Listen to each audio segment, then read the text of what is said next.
Religious apologists often attempt to shift the burden of proof for their God claim onto atheists. Newsflash! Atheists are not the ones making claims about invisible creatures. They just aren't buying what theists are selling.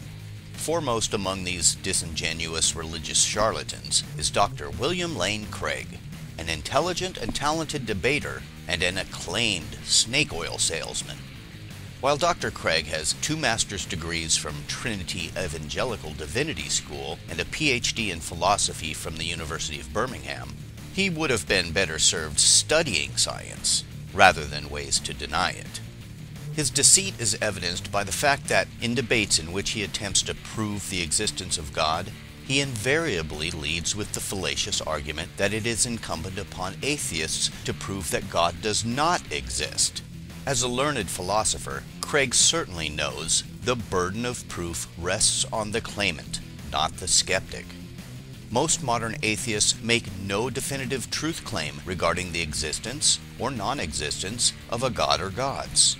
They lack a belief, and that is an entirely different position than the absolutist statement, "There is no God."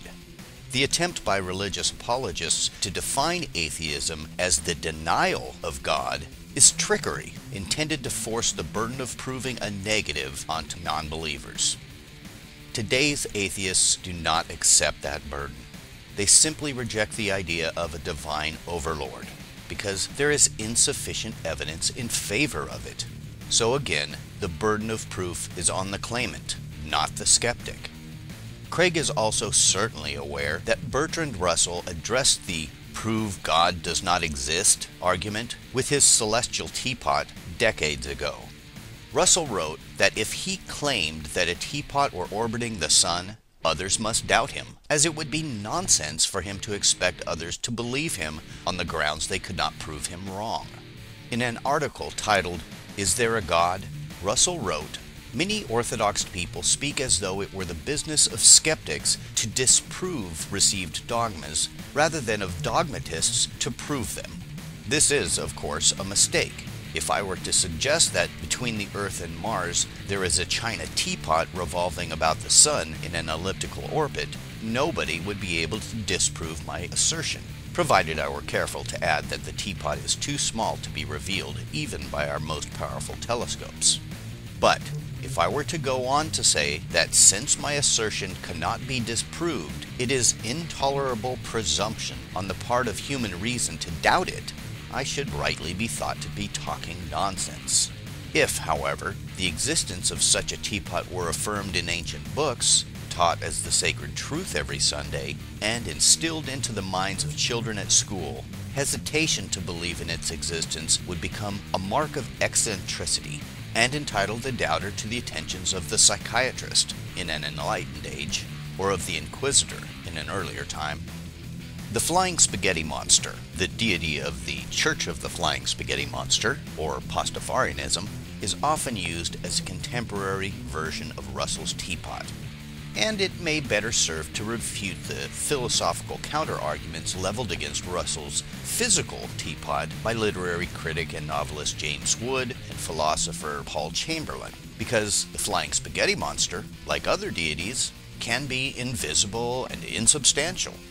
One doesn't choose to be an atheist because of proofs against the existence of a god. If incontrovertible evidence for the existence of a god were presented to an atheist, they would doubtless analyze it, and after careful scrutiny and verification, accept it. Analysis of all available scientific evidence simply reveals that the facts do not fit religious narratives. Study of evolution, cosmology, physics, genetics, paleontology, religion, and many other fields makes it painfully obvious that the scientific evidence leaves little room for the supernatural.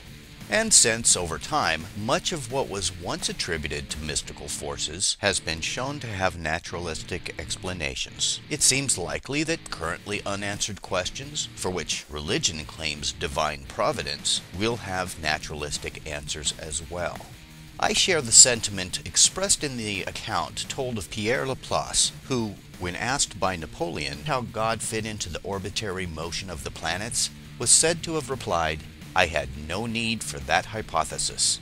But for those who still cling to ancient delusions and insist that atheists have the burden of disproving the imaginary friend of every schizophrenic rube renting pew space, Error, error, error, error, error.